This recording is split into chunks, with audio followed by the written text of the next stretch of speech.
Bu qədim Şamaxı, bu qədim Şirvan,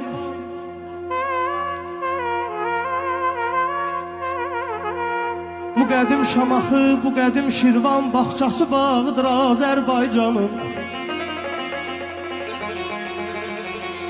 Sənət küçəsidir, söz sərrafıdır, şair yığınağıdır Azərbaycanın.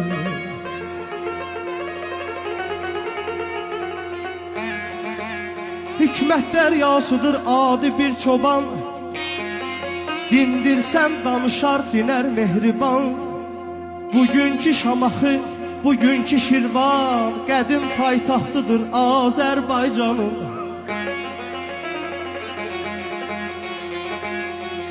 Cümə məscidinə kim olub zəvvar? Cümə məscidinə kim olub zəvvar? Nəsildən nəsilə qalıb yadigar, Şirvan üzümündə günəş rəngi var, əlvan.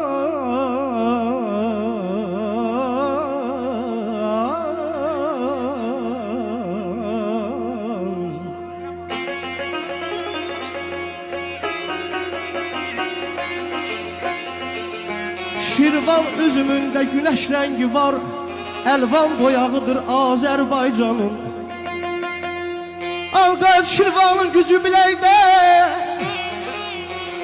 əbədiyyət.